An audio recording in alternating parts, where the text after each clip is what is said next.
Hello everyone, welcome back to my channel. Today we're gonna play some more You and Him because chapter 5 was just released. Let's begin. If we haven't seen their chapters, is a Yandere dating sim. Chapter 5. You. The frantic pulse of the club's neon lights nearly blind you. Everything smells of smoke and alcohol. Of decisions best made in the dark. Patrons grind against each other on the dance floor in the feverish attempt to keep up with the EDM blasting through the speakers. I would have a hard time. It's hypnotic in a way. My ears would be screaming at me. Each person is living how they see fit, like stars burning out in the night, bright and beautiful. They all living their lives to the fullest. Every person except for you. You knock back your drink, drowning it in 3 quick gulps. It's non-alcoholic, of course. You're not here for the pleasure. You're here under Saffron's command, all of your choices swallowed up by the brutal reality that your life is no longer your own. Everything was stolen from you the moment you woke up. You plant the now empty glass back on the counter with a frustration. You screw your eyes shut as you rub the hollow of your throat. The invisible collar chaining you to Adam and Saffron hang heavy. What's the point of living without the option of choice? A free will and the ability to carve out a path for yourself. You want to steal Adam's knife and carve out a new path for yourself by going stabby on him and Saffron, right? One that leads you far away from here.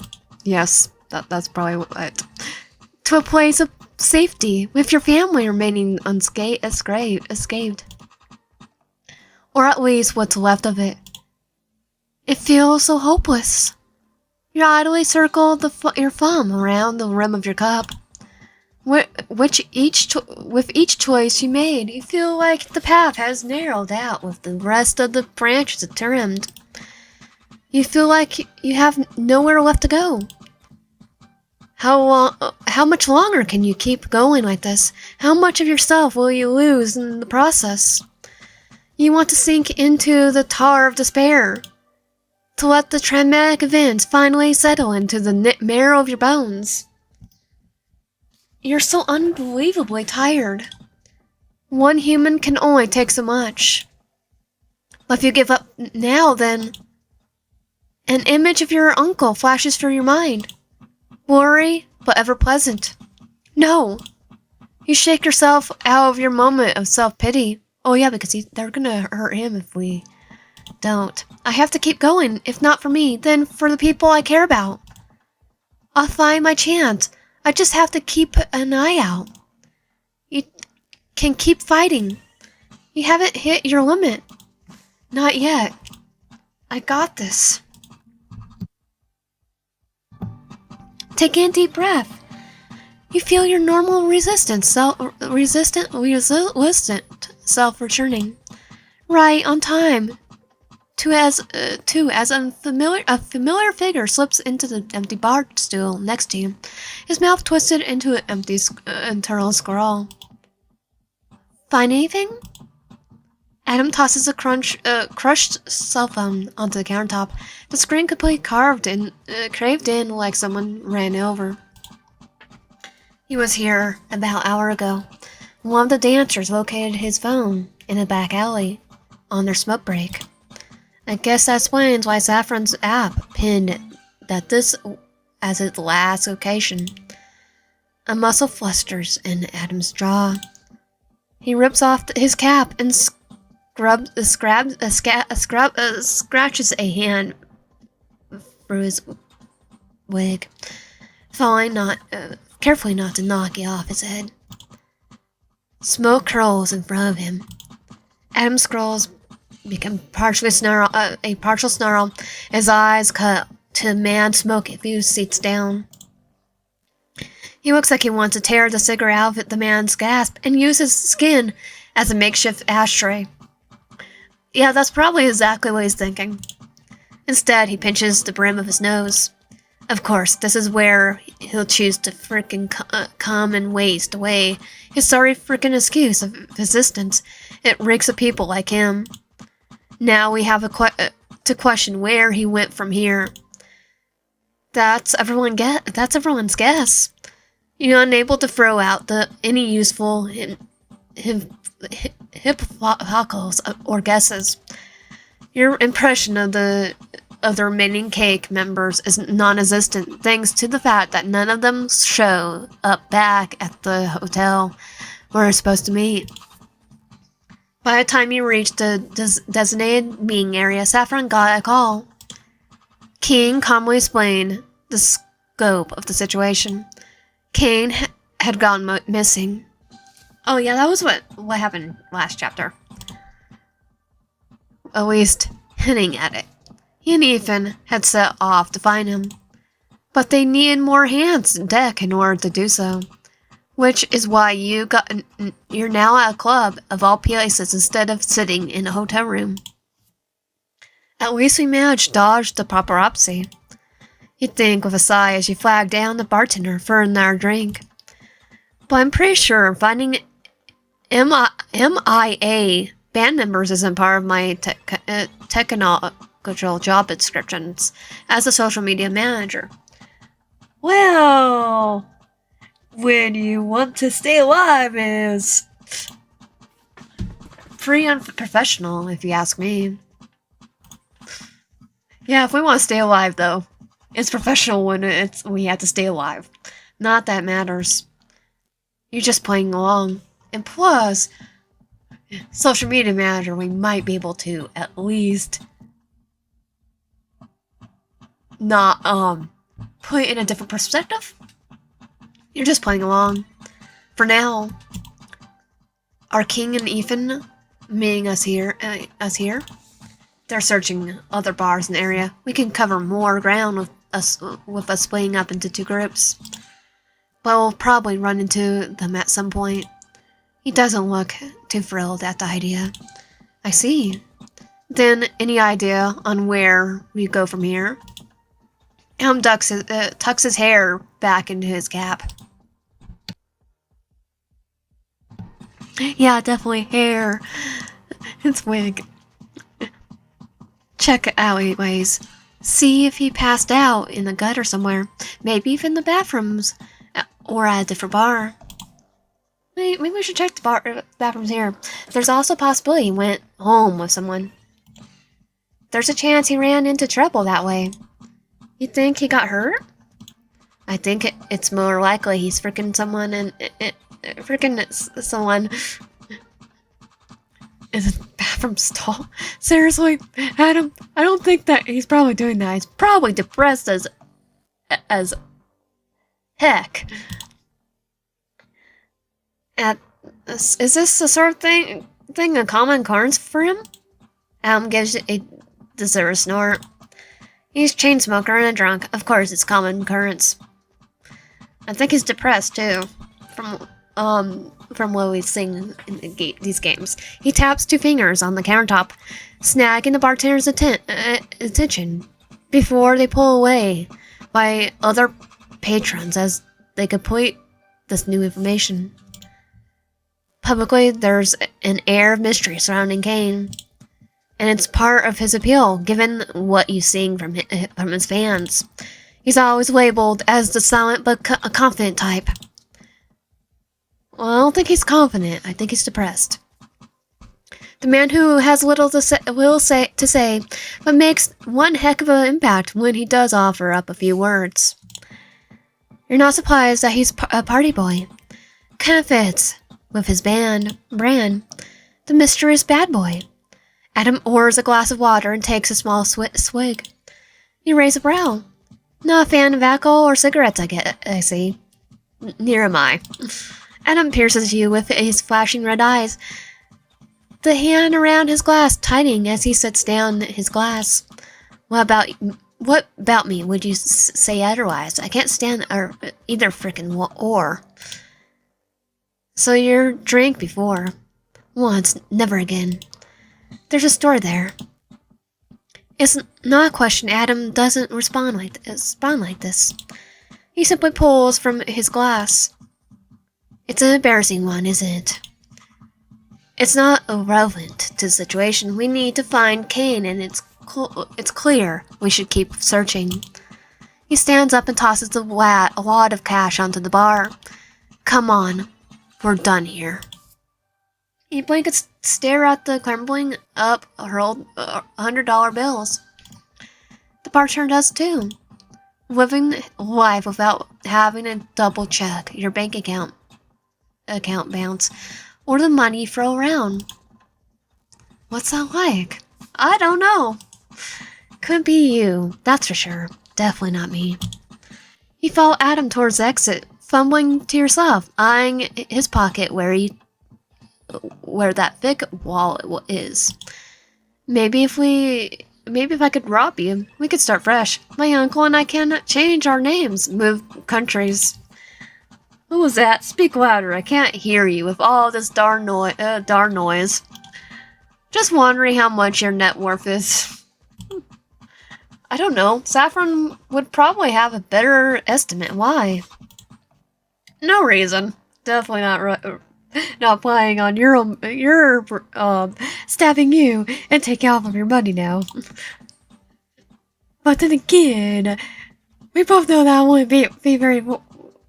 We all know that would not be a very good idea. With Adam, he met his gaze. Hey, how do you feel about getting hitched and pairing it with some life insurance? Okay, well, us? Not a very good idea. You know he's a murderer. A serial killer. Adam's eyes shoot wide. The tall monster of a man stumbles over his own 2 feet. He managed to catch himself in time. When he meets your gaze again, his cheeks are flushed, stained red like wine. I mean, marrying would be awesome after we sort out they should kill us. Anyone else, fine. So it's not just that causes strong reactions. Relationships are a weak point too. Noted. What? Why are you asking me that? Because I'm genuinely curious. His lips part and search your gaze before realization comes over him. The flesh instantly cools, his eyes narrow. You never put me in a valuable enough position to kill me. Darn. Well, we have been really close to it, right? If we just came out with a gun instead of a knife. He figured out you were off him for insurance payout. Yeah, I probably wouldn't do that. I'd probably ask for marriage. And not put the insurance on him. Because we already know. What a shame. What a shame. He decides to point out the flaw in his logic rather than the main econ. What about the highway in the trailer? His hand clamps over your mouth, and his fingers flex on his eyes, flashing intimidating red. You're stuck in their nerve. This one deeper. Raw and personal. Good. It's the least he deserves after all he put you through. Those were rare freaking instances. You never put me in that position again. Oh, unpredictability. I might be just so unpredictable that he might. He cook a brow as if to ask if he's sure about that. He grinds his teeth before tearing his hand away from your mouth to press his palm onto the small of your back. Enough. We're wasting time. He pressed you forward, a clear indicator that he in the conversation. Leads you outside and draws out his phone while you wait for him to inform the others that mystery treasures the club you were just in is a dud. The night is warm. The damp summer that draws sweat from your pores and discomfort in your own skin. But the stars that shine above swim amongst the black ink of the sky offer a small reprieve. It's quiet moment alone with nature. One where Adam is too distracted to interrupt. Everything feels discreetly calm. A single moment of peace that you cling onto for dear life. You tilt your head back. Close your eyes. And that's when you feel it. A slight throb at the base of your temple. Barely noticeable, but there. It's not the only thing that you feel. Something or someone is watching you. You drop your head as your eyes snap open to survey the street corner that you're currently occupying. Adam's the first person you check. But he's not even paying attention to you. His focus is still set on sending out the update. So you look elsewhere. The darkness makes it harder to figure out where the source of unease is coming from, but you manage to catch the glimpse of the pre-military. A shadow hidden in a swarm of people flocking the sidewalk, leaning into mystery treasures. Their figures staggering, their features indescribable from this distance. Who is that? You squint, trying to pinpoint anything that might give away their identity, when a sharp pain goes for your head. You hiss and grasp your skull. This is not good. Is this the person that they've been talking to? The church. No, really, it's not the time. But the sensation only worsens until your vision begins to blur. You hear Adam's voice. He calls your name. When you blink, the headache dissipates. And the figure reveals itself to just be another shadow that disrupted when someone passes by. You wax. If it weren't for the fact that you feel like you're still being watched, the hairs at the back of your neck stand on end. What is it? Nothing, just... You furrow your brows, trying to figure out where the real threat is. What's that? Spit out already. I just can't shake the feeling that we're being watched. Adam says nothing. You wait for him to harp on your concerns or dismiss them.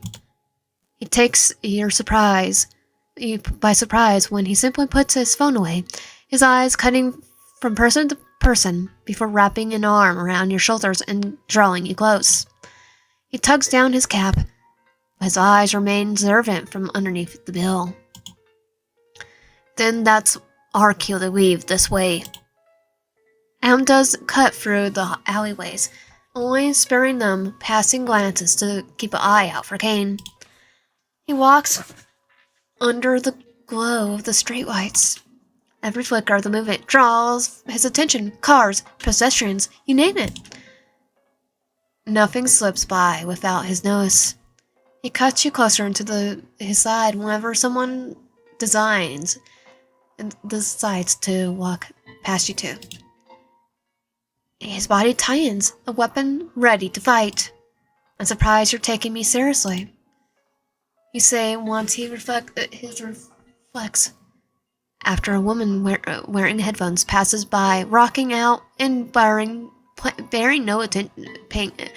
paying attention to them, and he knows.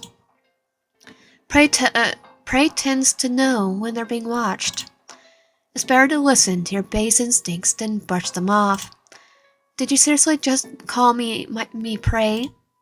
To him we are. Adam smirks, not even bothering to look at you. Do you feel like you're anything else when dealing with someone like me or Saffron?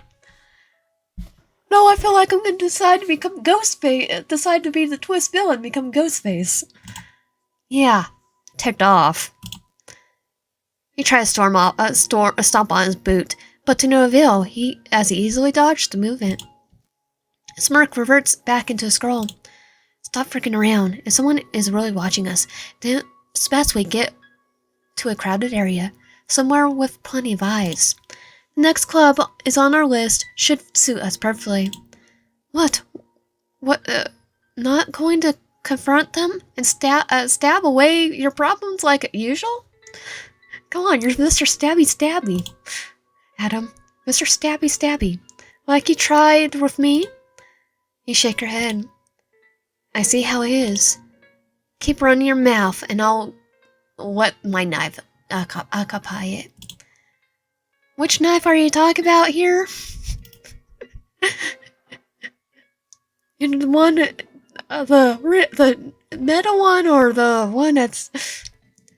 Before getting kind of confused, since you made it very clear, you screw. You'd do that if you could. The knife tugged at my belt. He stopped short when your words finally register, and you watch him flip through a fun range of emotions like the changing channel on a TV. I see the blush, Adam. Well, on an uplifting note, at least you get the chance to antagonize a very repressed murderer, serial killer, and he's unable to stab you because of the inner turmoil. So it really is the little things in life. You pat his back, a mocking look in your words. Don't worry about it. We'll come back to it later, after we found Kane and you had time to process these very confusing feelings. We're not coming back to anything. I'm not here to argue with you about my previous lapse in judgment. Your lapse in judgment kept us alive, so yeah. You really like to dance around the truth like a politician rather than demand it for what it is, don't you? I'm not dancing around anything. I didn't even say I wanted to. He trails off, shaking his head. Then what was that with the whole I hate you, I hate that I want you thing back in the trailer? As I seem to recall your attempt to kiss me, and here I'm still alive because of it. You can make excuses until doomsday about why I'm alive, Adam. But if you really needed someone to track down that woman in my aunt's picture, then it would be my aunt alive, not the other way around. I could see it, and I'm pretty sure Saffron knows something it's up. You're the only person here still sitting in denial. And honestly, it's getting freaking sad. A hand laps around your mouth. You glare at Adam, who curls an arm around your shoulders in order to bring you into an encirclement of his body. The encirclement of his body. The yellow glow from the streetlights flickers. Let me make one thing clear, little devil. The next time you open your mouth about what happened between us, I could swear to you, your uncle will end up 6 feet under, with your own loud mouth listed as the reason for his death. But he's still alive. Like, eyes flicker off to the side for just a moment before returning back to you. So I suggest... His fingers flex. The hand over your mouth pressed down harder in warning. You keep these lips of yours shut. And with that, his hands drop and you are left seething. Fraying my family over me throwing barbs? You're pathetic, Adam. I'm only staring at fact, little devil. I'm not a little devil. I'm just adorable. You hate him. You really hate him. It almost makes you tear up in frustration because he's trying to strip you of everything. Yeah, he loves us. Or at least has a lust for us. Probably more lust. One wrong move and it's over. The shackles will feel tighter than ever before, and you want to shove him into the concrete wall. Dig your nails into his eyes. But all you can do is play your part until you can find some way to take back control of your life and your choices. When his arm wraps around you, you immediately follow him to the next club on the list, Vision, trying to calm yourself down. Acting out without reason will get you nowhere. Your only saving grace is the fact that you know or feel eyes on you once you hit the more densely populated areas. You're not surprised. Vision is the largest club Parkman has to offer. There are so many witnesses around, if whoever was watching tends to harm. They need to wait for a better opportunity. An issue you probably deal with in the future.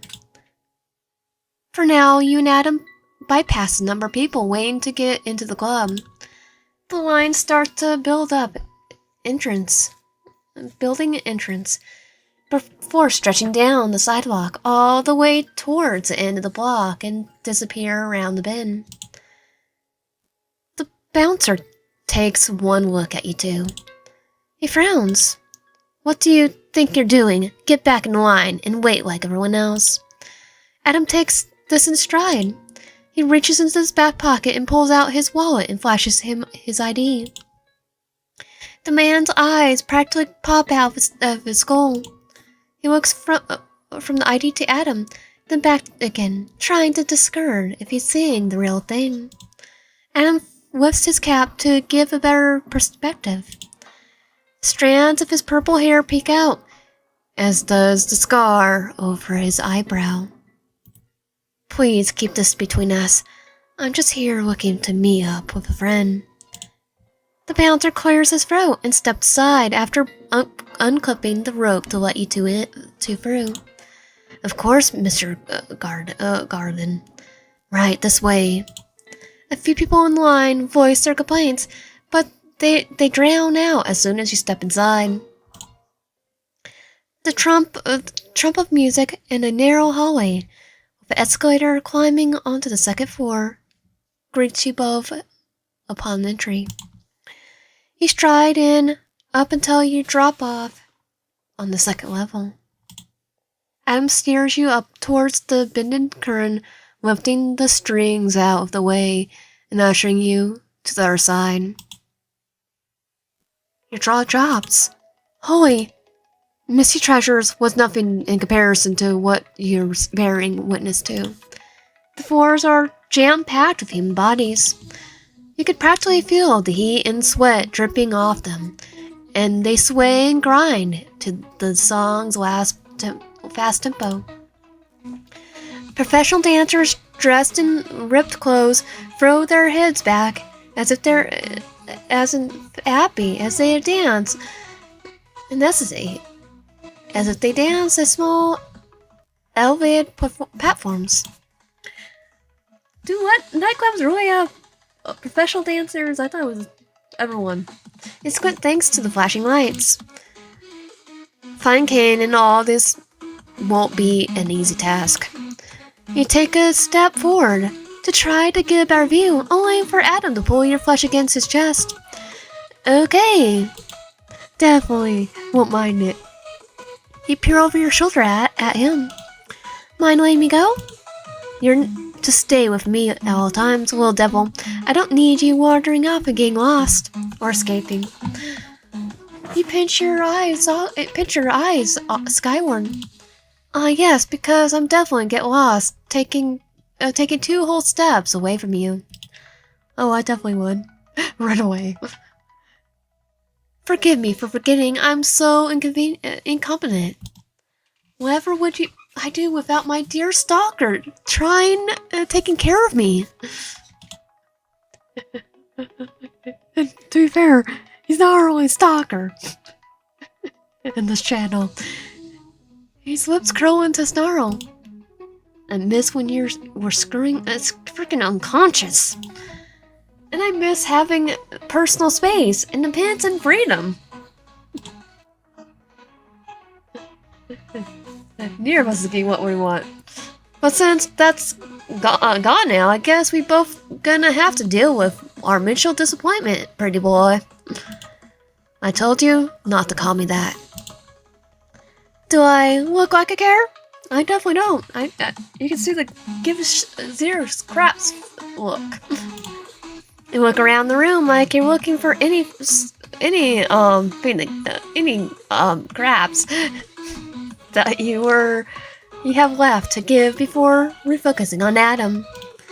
Or wait, are you gonna friend my uncle for the millionth time because I called you something you don't approve of?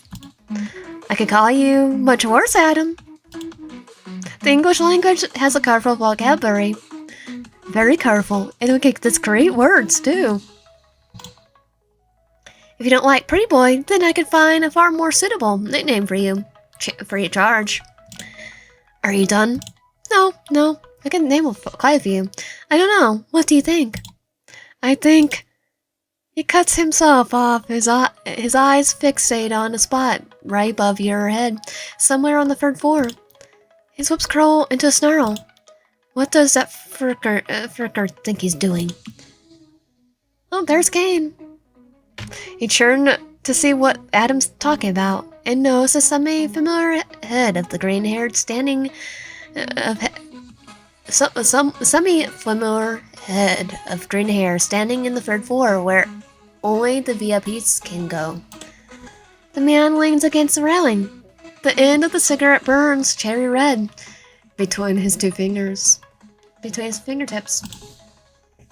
He takes a deep drag before blowing out the puff of smoke.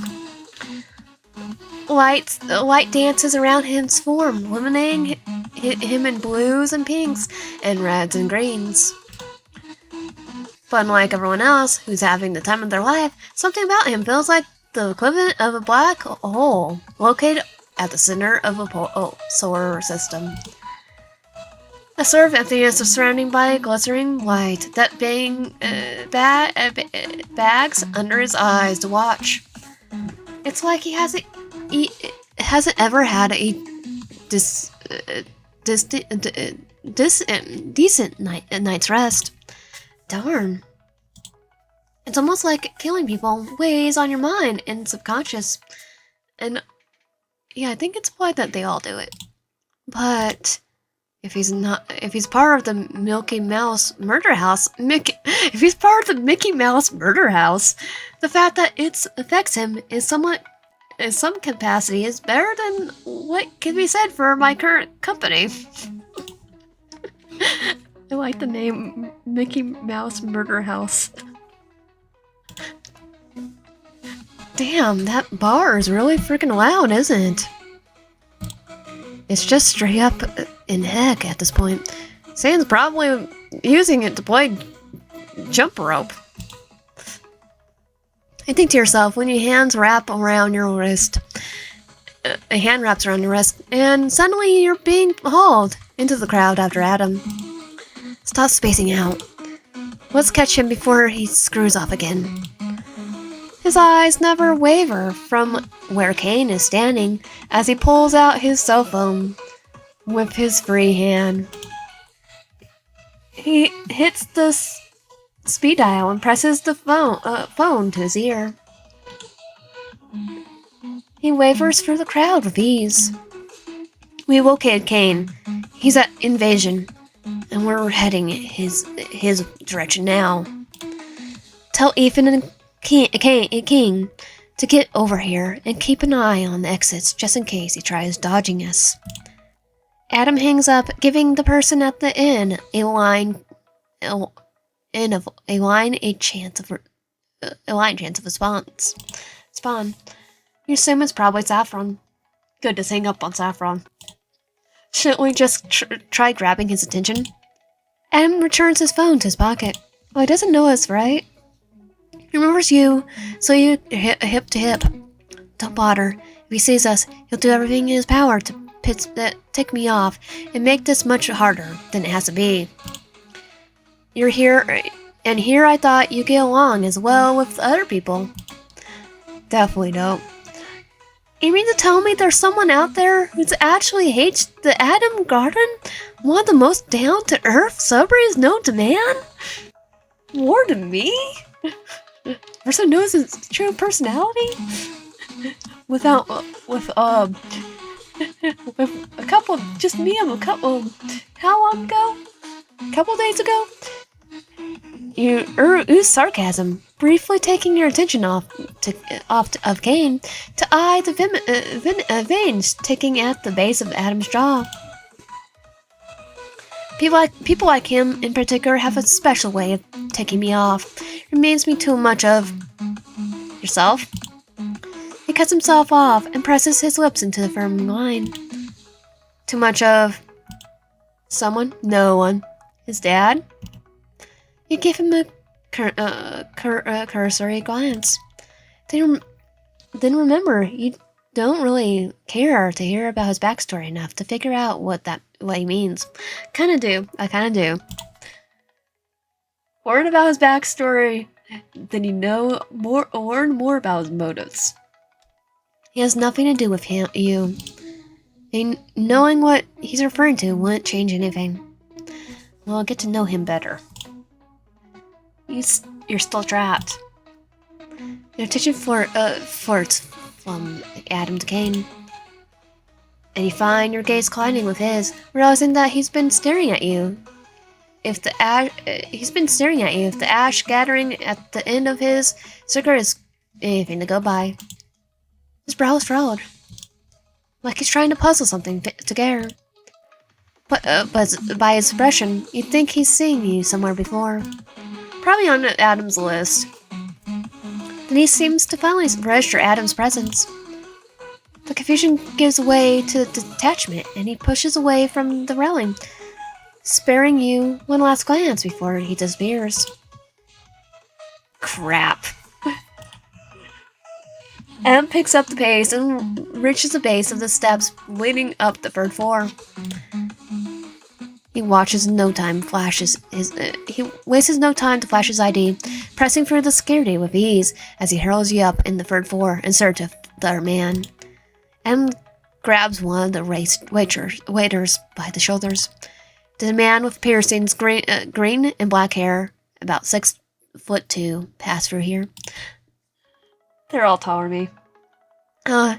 There's a lot of people here matching that description. Adam shoves the waiter away, who manages to catch himself.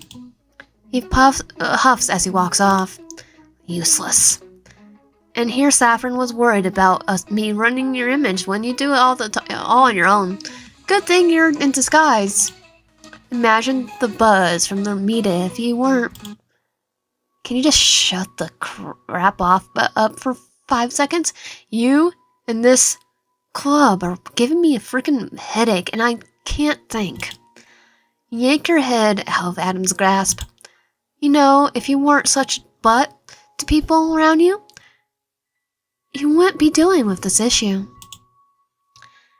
If you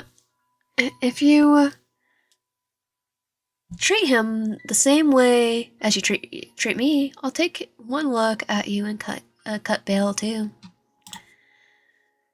I just realized what I could say for the D word. Richard. Just not Batman. Dick Grayson. Richard Grayson. You really think he's the innocent party here? I don't know anyone within your band or circle can consider innocent. I'm just sympathizing. Do you know what that means to do what you do and pull out the textbook definition? Here, let me see your phone and I'll bookmark it for you. You keep testing my patience, little devil. Do you think this is... who do you think is in charge here? Or... Adam leans closer and grips your chin between his fingers. He draws your face up. A cruel smirk plays at his hip lips. Is it the way you feel? Is this a way you feel like you have some semblance of control over over the situation? Your sarcasm gets worse each time I have you pinned. Do you want me to make it worse because I'm fully capable? Oh, I know you're capable. I just like tormenting you. I'll strip you of your voice next, little devil. I'll take away the last thing that makes you feel safe. think I could do that myself. I have an asthma attack. Your blood boils to a boil. You curl your hands into fist. You're really getting sick of this man thinking he has full control over you, and using every threat and method in the book to force you into submission. Screw this. You're taking back control, like you wanted to earlier. You're taking that knife and carving out a new path for yourself. You think about his wallet thick with cash, about him refusing to drink every drop of alcohol in the bar. The waiter passes by the silver tray filled with shots glasses. You wiggle yourself out of Adam's grasp to snag one. Before he could stop you, take the tire shot into your mouth. What do you think you're doing? You don't answer. Instead, press your body against his, lying yourself up so your hips are salted. You brace your hands flat on his chest. Okay, I don't think we get this through. You push while he's stunned, walked by your willing complexity. Adam loses his balance, and thanks to the U-shaped couch sitting just behind him, he falls back, first onto the flush leather cushion. You waste no time crawling over his fallen form. You strap his waist between your thighs. You're now the one in control while Adam thunders to make sense of the sudden shift. His cheeks are flushed cherry red. Are you completely insane? Adam demands as he tries to sit up one shaky elbow, only to loosen his balance when you glide over him like water falling over stone. The movement smooth and natural. Oh, we kissed him. He pushes back into his cushions and your mouth pressed on his. The noise that comes out of his mouth is one of disbelief. Probably because he thought you'd never kiss him again. You didn't either, especially after your proclamations back at the hospital. But this is your best shot. He got a huge wad of cash in his pocket. Everyone's focused on Kane instead of you. And thanks to your small conversation back in the other club, you suspect Adam's probably really bad at holding his liquor. It's now. Oh, we had it. Or never. Adam must know you're up to something because he tears his mouth away from yours, turns his head as he pants in an attempt to catch his breath. He side-eyes you. Heat and desire mix our poison with suspicion. Oh, he was right to suspect us. He's gone through this once before. He wanted to. He could have shoved you off, but the fact that he hasn't spoke volumes. He craves you despite the consequences. Little devil. Okay, we definitely learned that name now. Adam breathes, his breath pressing against you with each sharp exhale, his fist tightening. Just what the crap do you think you're trying to pull here? The man doesn't wait for an answer as his eyes dart towards the table, snagging on the silverwares before it all clinks when he seems to sees an empty shot glass. You can see him rewinding time in his mind. He never saw you saw the liquor. He stole off the silver tray passing by. He knows you didn't swallow it. It's still in your mouth. It's still in your mouth. Yeah. His eyes snap back to yours. The vodka it's vodka probably spitting out. If it's any alcohol I'm spitting out. Too late. You cup his cheeks between your hands and press your mouth in a mid-sentence, letting the shot of vodka pour from your mouth onto his. I definitely wouldn't do this. Only because I wouldn't be spitting out the moment it touches my mouth. You tilt his head back, trying to make him swallow it as soon as possible. But it doesn't work in your favor. His hands fly to your waist. He tries to sit up again as he spits out the liquor, waiting to burn through his system like a trail of gunpowder through his bloodstream. You refuse to let him swallow. A stray sound comes back from deep within his chest.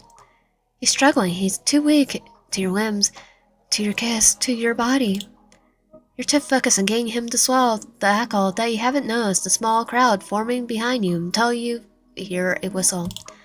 It seems that a few people have stopped by to enjoy the show. Thankfully, you don't doubt they call scaredy.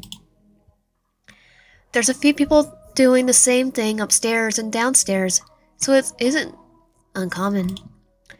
But you do wish they'll move on already. It's kind of awkward. Did his wig fall off? Doing it by yourself on camera is different from an in-person experience, and you're on a mission here. Can't they do me next? You hear someone ask, no doubt referring to you. This causes Adam's eyes to snap open. Suddenly, you're shifted into an uptight position. Adam's arms wrapped around you like a steel bar. You push your face into the nape of his neck, and he snarls over your shoulder. Mine. Who the crap said that? Did his hit? Oh yeah, he's still wearing the wig. Right? You didn't even hear him swallow. What matters is that he did, and now it's only a matter of waiting. Wait, thank you, you random freaking bystander. I appreciate your service. You tried glancing at Adam, but he's got you trapped. He's not letting you go, and his hold feels oddly possessive. Well, he's showing his honoriness. Territorial even. Well, we are his, basically. The people behind you murmur amongst themselves. Clearly none of them want to admit guilt. You hear the retreat of steps, and you can feel the draggers. Adam is aiming at them. His body coiled tight like a spring-loaded weapon. You probably got 10 minutes until he's probably invaded. And what do you know? Optimal position to grab the wallet of his. You got to search for his wallet. You go to reach for his wallet when his hands grip your waist. Don't even think about it. He stares in your ear. Don't you think you're done enough tonight? You're finally able to lift your head from his neck, but he holds your waist, remains firm. You cook a brow. After all the crap you put me through? No, Adam. If my body is the only weapon I have at my disposal to use against you, you can be darn sure I'll take advantage. So, all of that back at the hospital was just talk? I said I wouldn't have that with you and I mean it, meant. Unless we actually become a couple. I can do something worse. You yank your hand out of his hole before using it to slip under his hoodie once more. Your eyes catch his. His eyes darken, but he doesn't stop you. You slide your hand up for find the curved mark on his scar once more. Once again, you trace the jagged edges of the wound with the tip of your finger, never breaking eye contact as he tries to remain unfettered. But you both know he's barely holding himself together.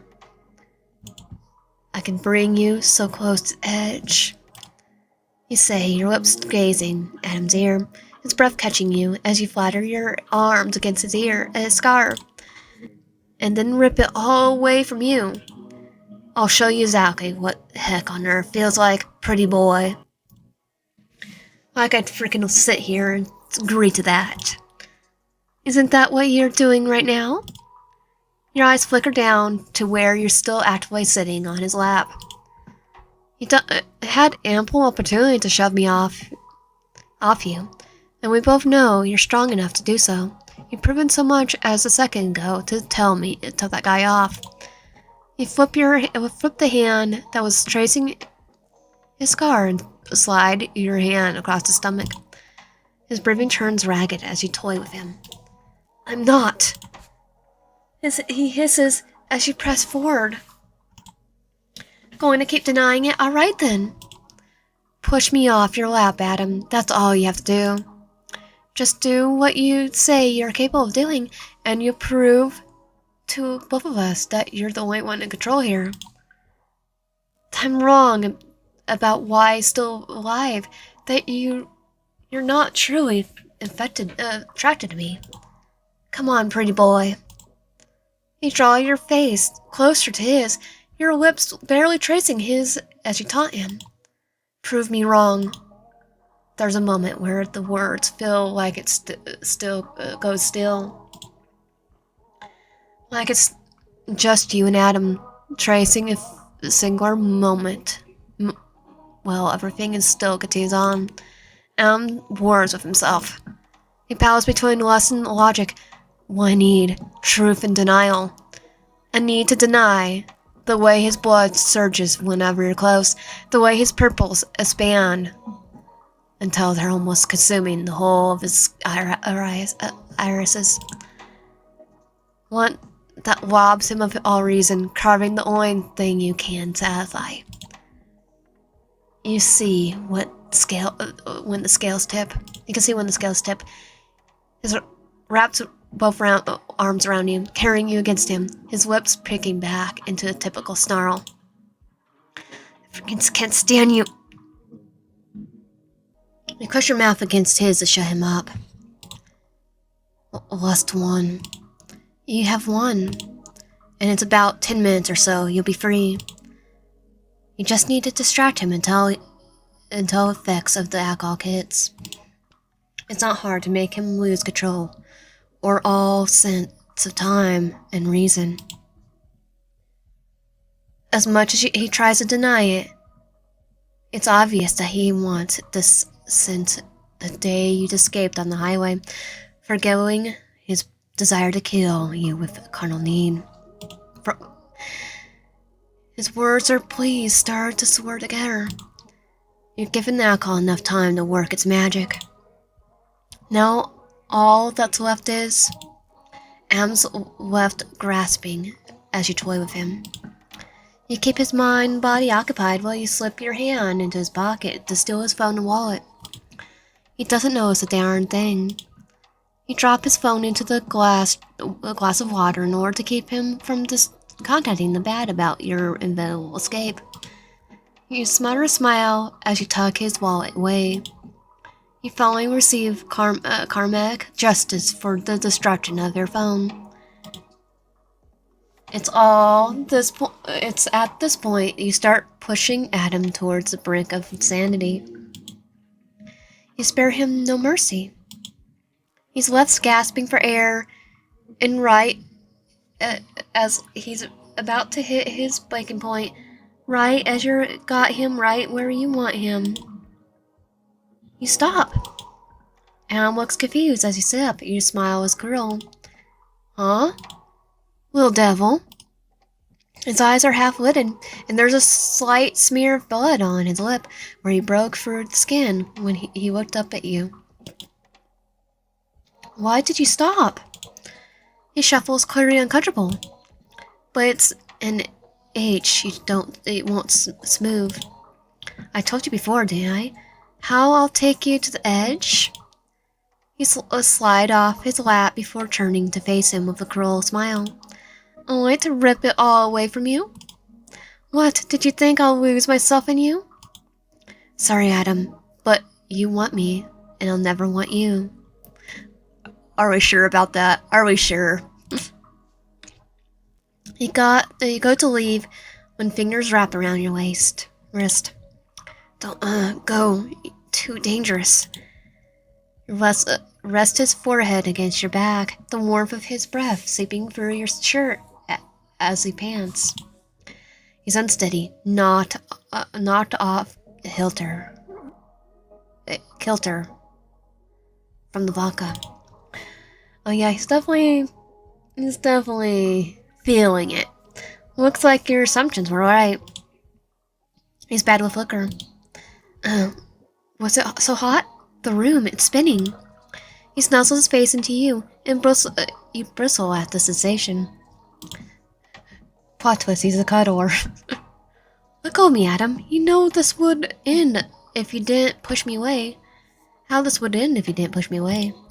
I gave you a choice, now deal with the repercussions. I can't do that. You peer over your shoulder to glare down at the pathetic excuse of a man. You try yanking your wrist out of his grasp, but his fingers tighten as you realize your mistake of not laying him down first. It's on you for assuming he's weaker. It's like, no, I'm like he's gonna be a cuddler. But it's like the alcohol and trance, buff of strength with an added buff of cleanliness. Yeah, just showing all the Yandere traits here. Darn it. Let go! I don't want to. Alan lifts his chin to meet your gaze. Possessiveness, protectiveness, and cleanness. His eyes are glossy plea. Like he'll fall apart once you leave. He tugs your wrist, clearly wanting you to break it back in his lap. Yeah. So not out of lust, out of need. But because you can see there's just a desire to keep you be close to you. You're the only thing. He whispers, his voice small and struggling to navigate through drunk emotions. His palm circle at the back of your head. You're the only thing that makes me feel good, and I don't know how to handle you. How I do handle someone with gentleness when I only know a given cruelty. How do I treat you kindly when I know I'm not supposed to? When wanting you goes against every promise I made to a person who meant everything to me. Can you tell us the person? Like their actual name? His forehead flumps against your back, his voice hoarse and filled with unushered tears. I can't betray her. I can't break my promise. Oh, his mom. And I want to hate you because you make me want to forget about all that. I'm afraid you become more important to me than her. That I'll consume you, and I'll forget all about her. That I'll forget about the woman who is the only reason I'm still alive and standing here. Mom. You feel him begin to tremble, his shoulders shaking, as the back of your shirt becomes damp. Am takes a sudden breath. What am I supposed to do? Put aside your grievances aside to care for him. Your bleeding heart cannot withstand the crumbles of his tragic backstory. Clearly he's been misunderstood man with issues you can't even begin to comprehend or wrap your head around. If you learn anything,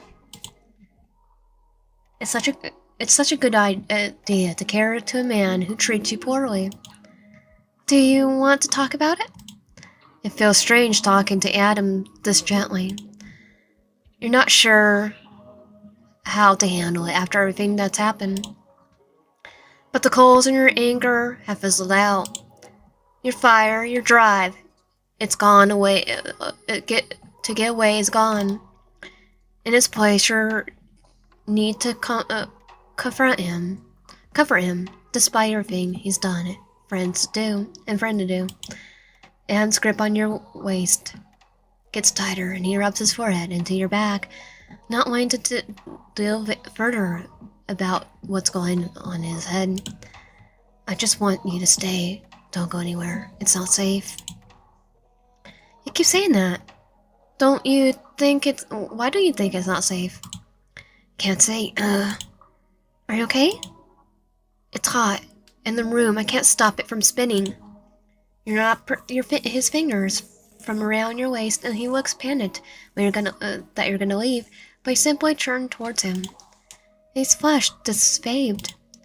He looks at you with half-lidded gaze. His lips are impossibly sullen. Adam teeters as you get between his legs on the couch. We should at least get you out of this. You say and tug at the bottom of his hoodie. Help him pull it over his head, and he raises his arms.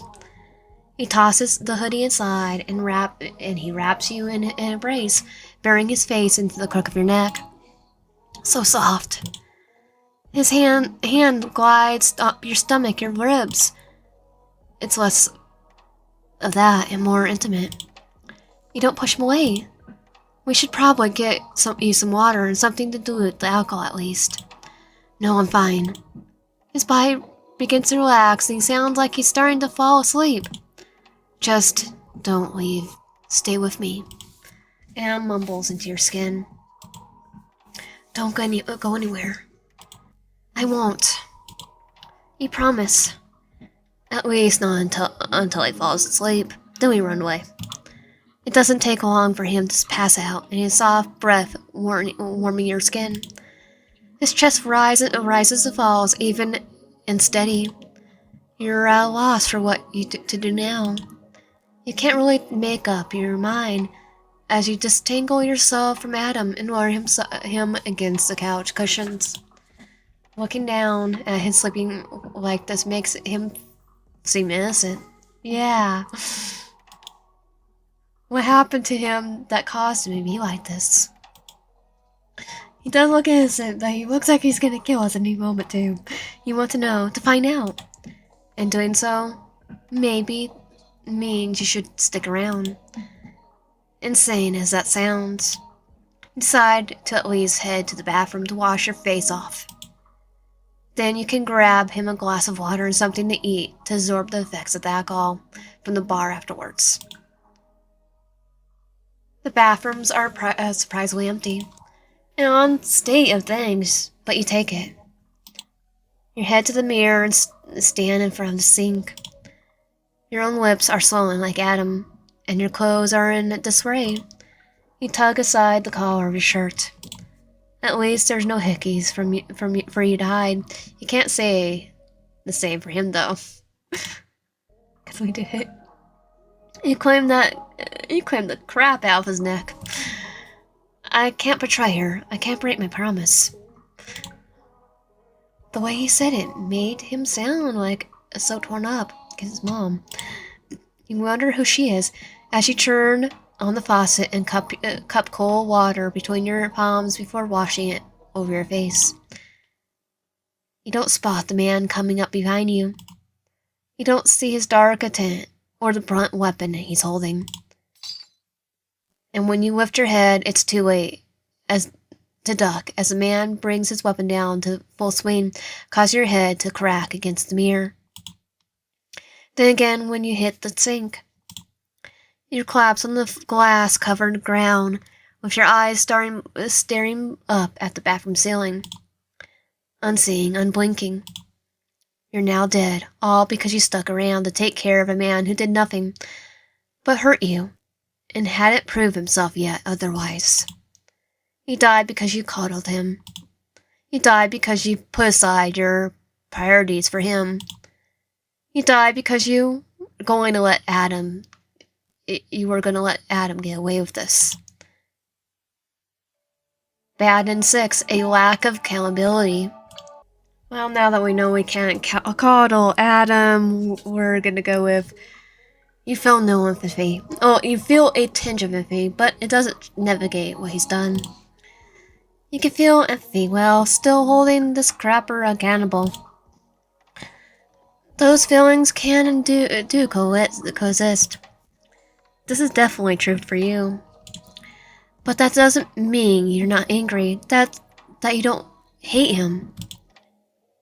It just means that you acknowledge pain when you see it while knowing that you have every damn right to feel the way you do. So despite your empathy, you refuse to show him any sympathy.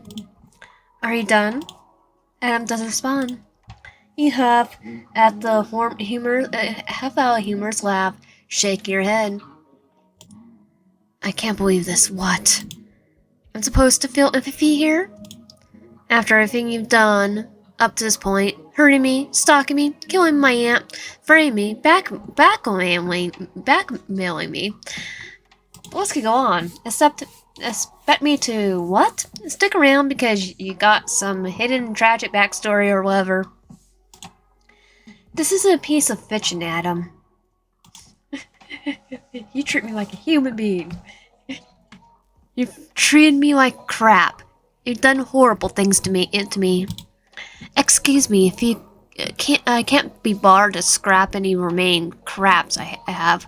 We'll have to give off the ground for you. I don't care to hear what happened to you or understand what you're scrambling on about.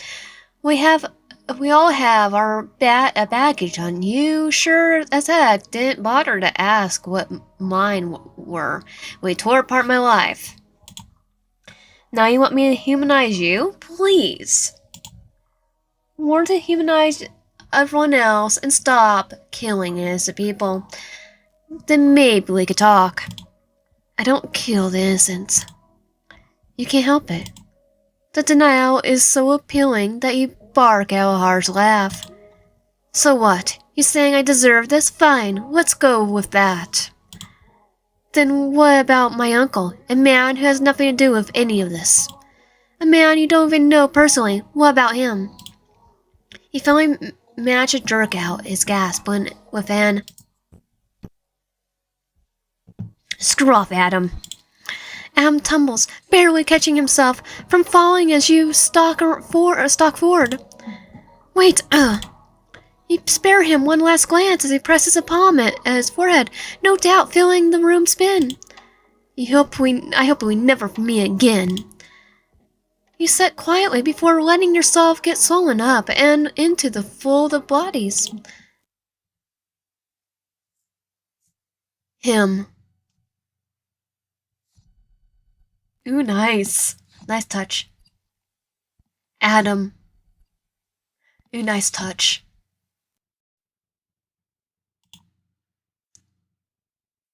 Don't go. The words die on the tip of his tongue.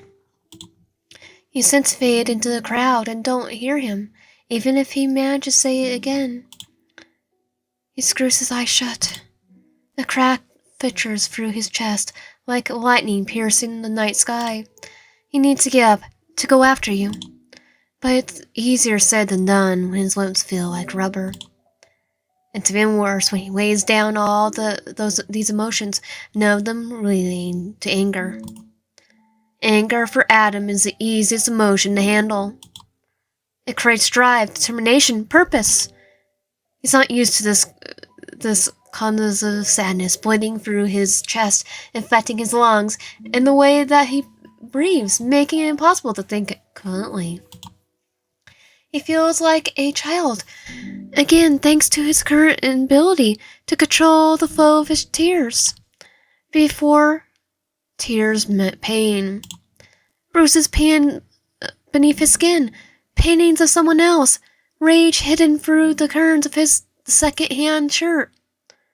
Wait, second-hand? Oh, that's perfect. Tears brought screaming, fists through drywall, hands fisted through air, punishment in the shed, hours hiding in the bathroom from an open palm or balled up fist. He learned to reel them in, to hide them until he's alone, or to let his anger take over when he can't. His breath comes in quick puffs. He scrubs at his arms, his arm over his eyes like a child, begging not to be left alone. Don't go, don't go, don't go. It's too much. These feelings are too much, overwhelming. This is one of the reasons why he doesn't drink. He doesn't know he'll react. He doesn't know how you show people.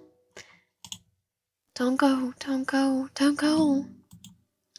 He's a child sitting in a bathroom waiting to be held again. Don't go, don't go, don't go. Later, when he's sober, maybe he'll reflect on this moment.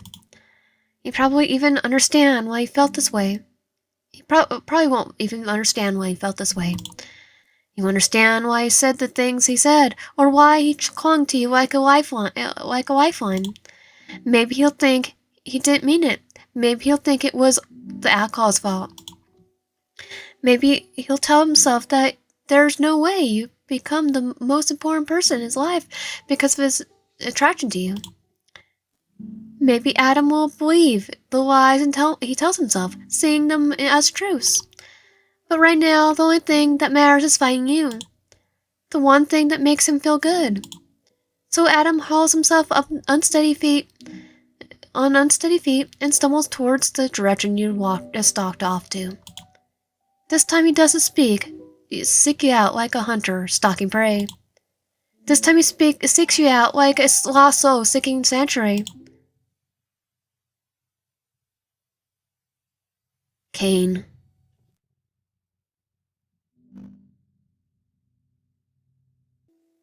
Cain takes a deep drag of his cigarette, letting the shadows of the alleyway spill over him like a veil. He would not deal with Adam's bullcrap right now. The fact that he was sober while needing to take care of that body did a number on him. He needs a cleanser. A day away from the forces breathing down his neck. He knows Adam will chew him out as soon as he's within hearing distance, getting up in Cain's face, hurling insults that he knows will get under Cain's skin. And with the day he's had, Cain's not sure if it'll finally make him snap. The thing that finally caused him to crack Adam's jaw with his fist. They're not allowed to physically fight, but everyone has their breaking point. Especially him. It's a miracle it hasn't happened already. He's planned it, though. He assumes it's because everyone knows that what would happen if they overstep or become exceedingly disobedient. And because of that, it's best if he waits to deal with Adam. Cain rubs the back of his neck. Just thinking about him tightens a knot in his muscles from stress. Maybe he should have that to loosen them and relax his body. Speak of that, he thinks back on the person walking beside Adam in the club. He thinks back to you. No doubt the new hire. Cain flicks ash off his cigarette, lost in thought before he finally takes out his phone, the extra one he keeps on hand that no one else in the band knows about, and decides to follow his hunch. He clicks on his bookmarks before finding the site he's looking for.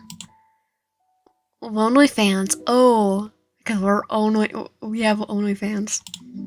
There's actually one person he's subscribed to, and at least on the site. Cain himself likes cosplays, so he pairs that paired with something that set his blood ablaze and makes a good mix. Us. He clicks on the count, picks a video at random. Cain watches a person on screen perform certain acts to get the viewer's heart racing. Crap, he's getting distracted. Cain pauses the video and zooms in to see if he can find any notable features. The person on screen has her face covered for anonymity purpose, so it makes it harder to tell the identity of this scantily clad cosplayer. He can't shake the feeling that he knows you from somewhere. I think he's watching our videos. The open staring earlier until he saw Adam walking alongside you, glaring at him. Cain takes another puff of his cigarette, lost his own thoughts when one of the windows belonging to the second floor of the club opens up. He finds you standing there, staring down at the ground. You haven't noticed him yet, and you're not sure when you notice the light coming from his phone. He holds up, comparing you to the cosplayer. Your builds are the same, the shape of your bodies, and the way you mumble to yourself in resent of the person in the video. He's almost 100% sure you're the right person. A faint smile tugs at his lips and he lowers his phone. Well, that's interesting. Kane can tell you're questioning whether it's safe enough to drop before you swing your legs over the window still. He's surprised you haven't noticed him yet, but you're busy focusing on your attention on the ground and doing a bouncing act as you lower yourself out. It's a tedious process, and you manage to drop so that you're landing on the window ledge. But you're going to hurt yourself. You probably knew it as soon as you started shuffling your way out.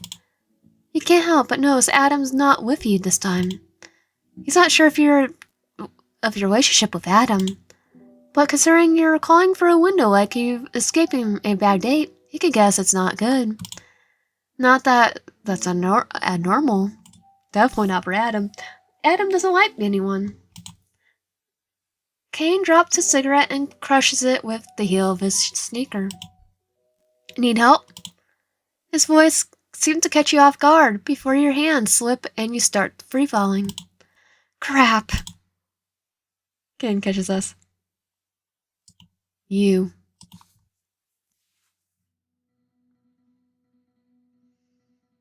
You really didn't want to crawl your way out of the club, though, through the bathroom window, but it was your only available option. The size of the window wasn't the problem. It was actually a pretty decent size and easy enough for anyone of any shape or size to fidget their way through. The problem was the drop. You were bracing yourself for the fall when a deep voice, one that sent revelations, ping-ponging through your pit of your stomach, flowing through the alleyway. You never noticed the man peering down at his phone. By the time you were rushing to open the window, someone was already throwing their body against the locked bathroom door. They were singing curses at you from their side, and you heard a distant crack, and you threw one leg over the edge. People are impatient when they're drunk. Worse so when they're drunk with a full bladder. You didn't want to deal with the possible confrontation over not locking down the entire bathroom with multiple stalls. You didn't want to wind up being up like the door. So you hurled your butt over the window still and didn't check your surroundings like you should have. Need help? Then the shock of hearing someone's voice caused your fingers to loosen. You lost your grip. And now you're free-falling, not at all bracing for landing on the concrete. You screw your eyes shut, and there's a slap of sneakers against the pavement before you're caught in midair. Your back hitting something solid that isn't cold, hard ground. Lover just got caught by grunts. You blink. It's Kane. Concrete doesn't grunt. This sounds and feels like a person. You explore the area before you're using your head to confirm and are met with solid or toast sorrow. You look up to be sure, and yep, it's a person. An only person. Worse yet, it's a person you've been trying to avoid. Kane. In the flesh and now presenting a huge problem. Kane raises an amused brow, his eyes dripping to where your hands still rest on his lower abdomen before sliding back up to meet your gaze. His lips tug at the corner. Careful where you touch me, baby. I don't want to accidentally mistake this as an invitation. You make a face and draw your hand away. Did he seriously just call you baby? It's like, yes, he just calls baby. What's with every single band member that I've met so far giving me nicknames? First Little Devil, and now Baby. What's next? Toaster Strudel? Shookum's pumpkin poo, bagel bites. Saffron probably also has a nickname lined up for you that hasn't gone to call you yet. Yeah, something about food, because he wants to eat us. Probably either something like lamb chop or medium rare. Or medium rare ram chop. The idea makes you shudder. Kane must feel it. Are you okay? I'll be much better if you weren't one of the people I was actively trying to avoid. You were so close to freedom, too. Now you don't know if you'll ever see the light of day ever again. Either he's going to kill you or drop you at Adam's or Saffron's feet before rubbing his hands clean. I wasted an entire kiss on Adam for this. You want those 20 minutes back. You want a refund. I don't think I get a refund for it. No, maybe I could still salvage this. You debate on the possibility of wiggling free and kicking him in the shin before making a break for it. Kane's expression returns to a state of mild amusement. I'm afraid you're not doing a very good job of it. Oh, really? I couldn't tell. I thought I was doing a pretty good job. And oh crap, what's that? You point out over Kane's shoulders. He doesn't even have the decency to look. You sigh and fold your arms over your chest. Worth a shot. You could tell his amusement is growing by the second. Glad someone's getting a kick out of this. Unfortunately for you, Ethan's made me immune to tricks like that. Can I ask you why you're avoiding us? I'm pretty sure it's obvious. You saw who I was with earlier, and now he's missing now. He gives a thoughtful tilt of his head. You gave Adam a slip and are assuming I'll tell him where you are because we work together. Am I on the right track? See, you figured it out. How did you manage it? Why would I tell you something like that? I might need to use the exact tactic again later. Though you doubt that Adam would let you get away for a time by a switch tactic. Oh, you never know. Kane chuckles, and it's like the thumb of the bass. Fair enough.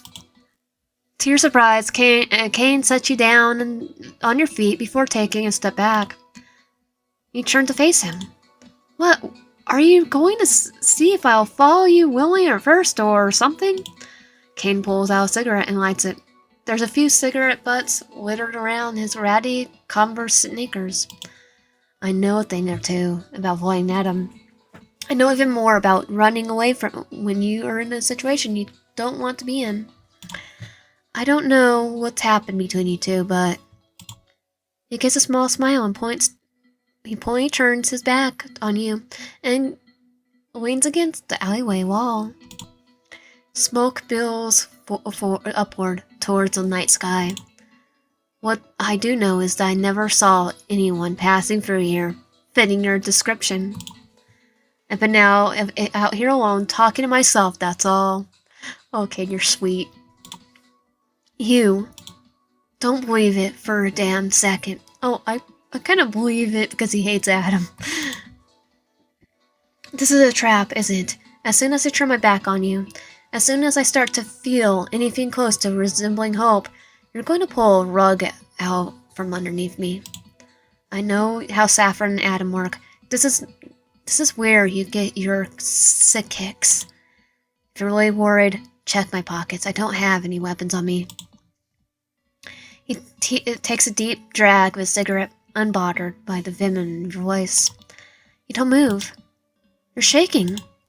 Adrenaline pumps through your veins, and you wonder if you can outrun him. You take a step back, then two. You never tear your eyes away from Kane. No, not going to check. Then stay safe out there, baby.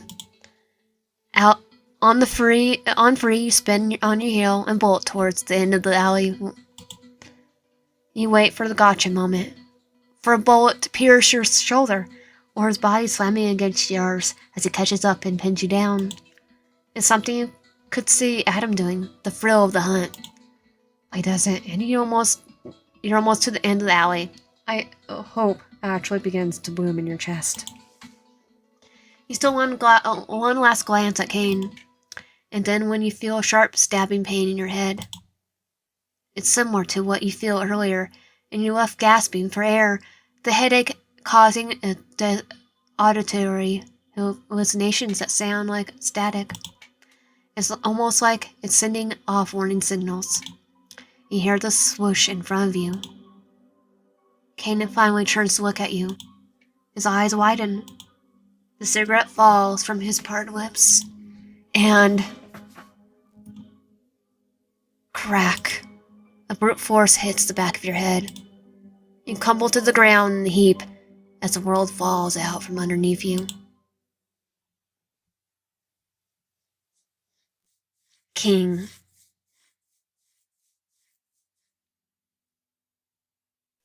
Kane sits while idling in a car in front of the Envision. The crub Adam managed to track down Kane at. He's listening to heavy metal music to calm his nerves. He's exhausted after running around. A moment of peace will do him some good. He's relaxing his tense shoulders when something hits the driver's side before falling to the ground in a heap. Kane rolls down his window. He doesn't want to accidentally hit whatever it is if it's still alive. He'd rather not hurt anyone by accident. Kane peeks out of his window and finds Adam leaning against the car door. He's practically motionless. Adam? Adam doesn't answer. Kane grows more concerned.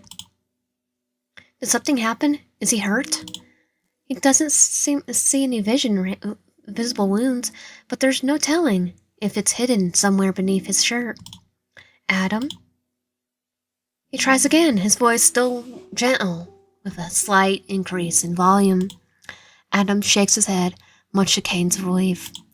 Adam scrubs and rubs his arm over his eyes.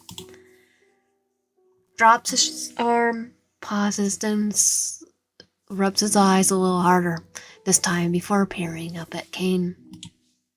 To Kane's surprise, Adam's eyes are red, and there are tracks on his cheeks. He looks pained, tortured. Kane's never seen Adam cry. None of his band members have. It sends King into a high alert. Whatever happened to him must have been really bad. Adam, what happened? Adam swallows hard, and he starts to fall apart again. Help me find them. No matter where I look, I couldn't find them. Adam curls in on himself, then resting his forehead, resting on his knees to let out what sounds like a choked sob. Help me find them, King.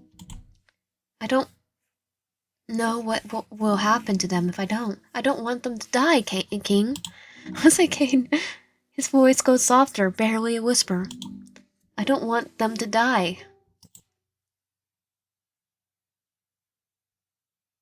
You. Well, what just happened? There's agonizing pain in the base of your skull, and your ears are ringing. There's genuine concern and fear in Kane's eyes as he pushes himself off the wall. Kane takes a step in your direction when your assailant steps over your fallen form and approaches him. The assailant is followed by two more men. Both of them watch as decently armed, like your assailant. You don't recognize any of them, but by the way Kane backs up as if they just physically struck, it's a safe bet that he does. Waves of pain slices through your head as you roll onto your stomach. You struggle to push yourself upright, watching your assailant approach Kane with a confidence in his stride. His voice is a sneer. You really gave us a run around. I'm surprised you managed to stay under the radar for so long, considering all the fame of yours. I admit, it's pretty impressive. But unfortunately for you, and your two friends managed to lead us right to you. Two friends? Us and Adam. You try to figure out who he's talking about, and then it clicks. The unease you felt while waiting outside the other club. The sense of someone was out there watching you two, observing you from the shadows. Surprisingly, he didn't notice. Well, he noticed when we told him, but you'd think the person has been a hunter. Well, no.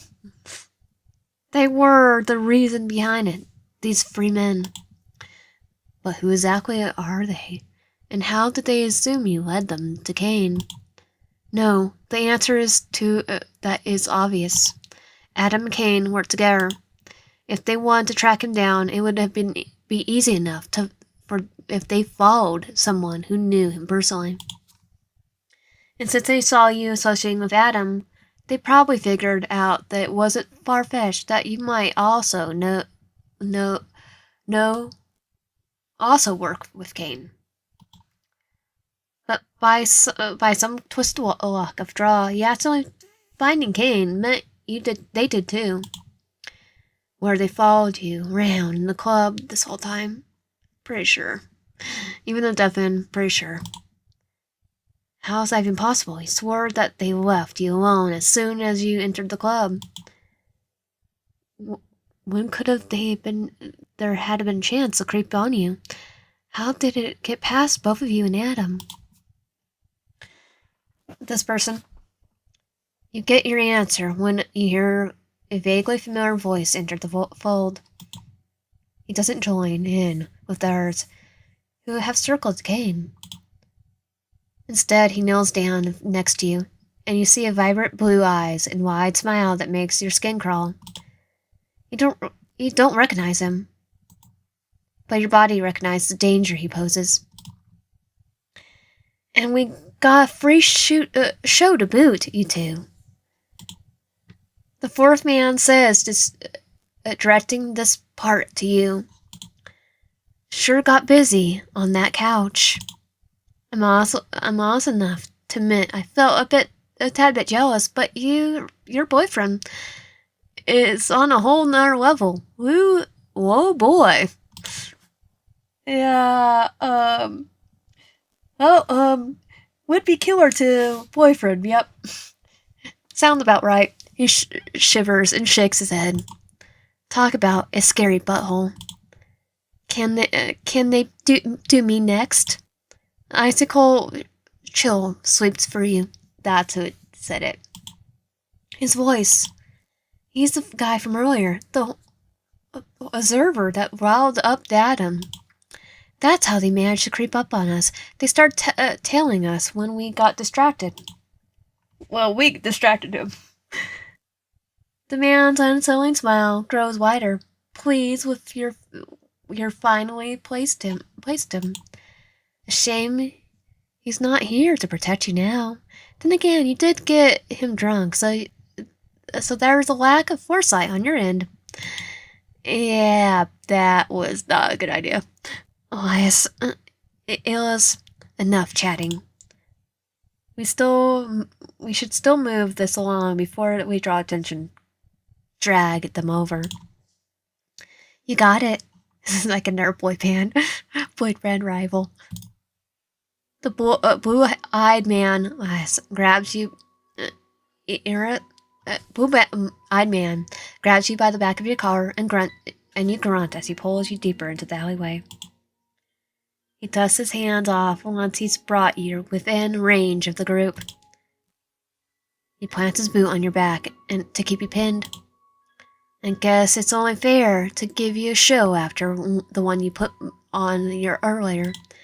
Now just sit back and enjoy, okay? The fun part's about to begin. Reyes pays less in his antics than mine as it slips on a set of brass knuckles, fraying his fingers through the holes before flexing them. He admires his beloved weapon like no one would truly. Bring him closer. The two men flashing eyes, surge forward as Kane struggles to fight them off.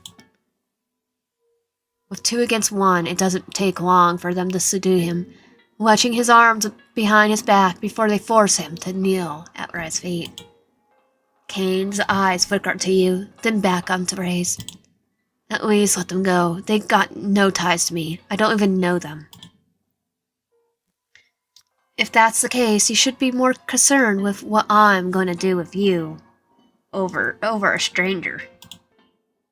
I'll deal with them later, but you? He pulls his arm back, followed by a sickening crunch as Kane's head snaps to the side, and his brass-covered knuckles clawing with his jaw. He examines his blood-stained knuckles, licking Kane's blood off his skin. You are my priority. You played God today. Orion is dead because of you. And you had the audacity to leave my brother's corpse to rot inside of a dumpster. Did it feel good, knowing you will find him? Did you think I wouldn't hunt you down? Kane says nothing, his head still off to the side. Scarlet drips down his chin, his neck disappears under the collar of his shirt. Only the rise and fall of his chest gives away that he's alive. He slowly turns his head to reveal a faint smile tugging at his lips. He acts like this is nothing new to him, like he's gone for worse. Ken clears his throat before spitting out the wad of blood, mucus and chipped tooth at his feet. Don't let him get his, use his names, become like his names, well, he's his name, his inner, well, he murders people, so he's like gonna be doing his namesake justice right here.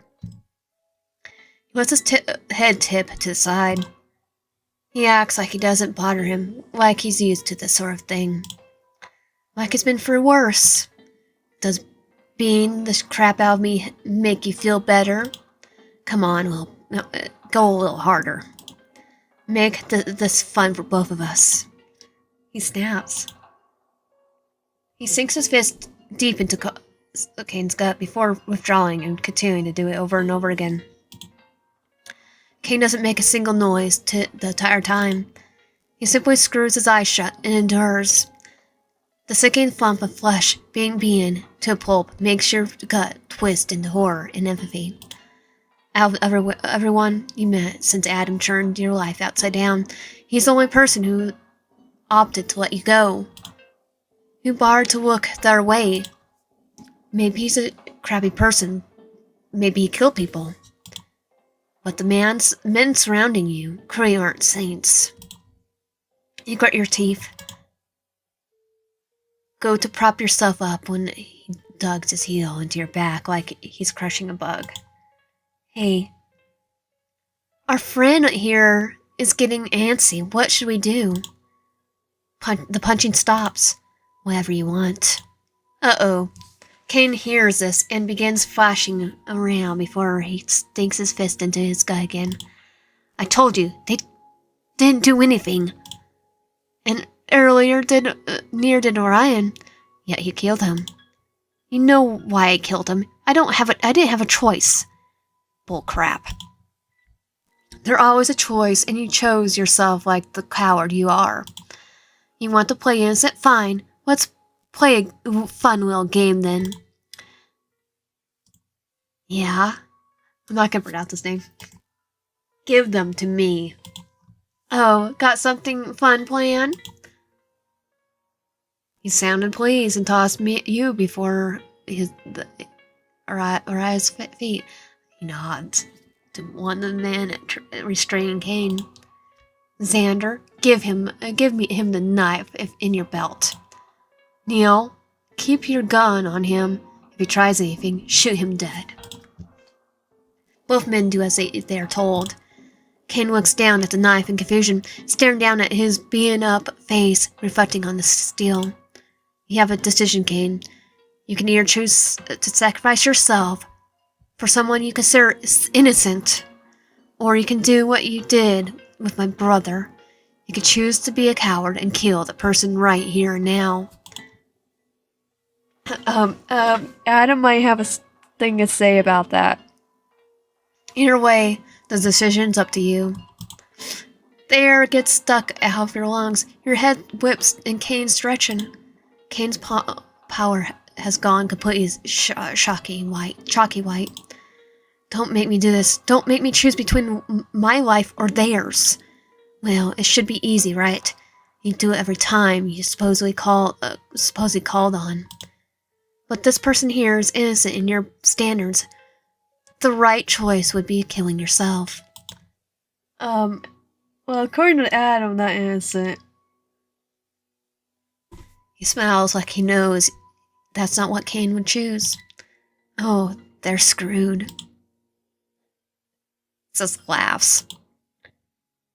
He raises his hand to silence. Raises his hand to silence him.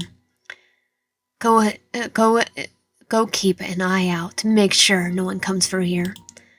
Damn, really? Now. He sighs and goes to do as he was told. Predetermined. He won't get to watch the show. Predetermined. We can't get to watch the show. He nods towards Neil while addressing Kane. You got 10 minutes to go get it over with. Kill them or slit your own throat. If you don't choose either of them, Neil will kill you both, so pick one or the other.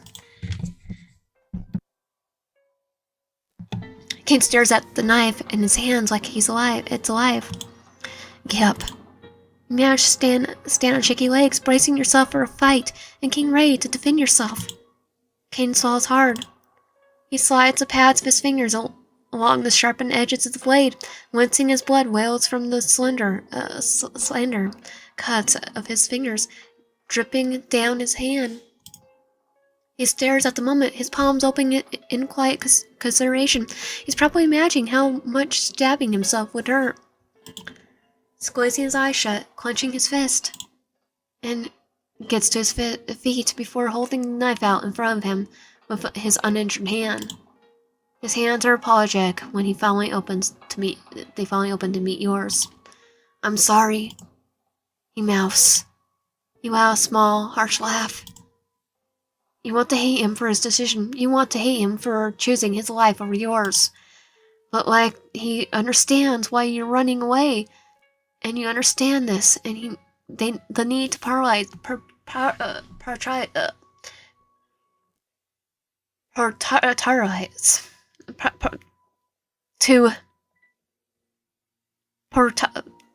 to survive.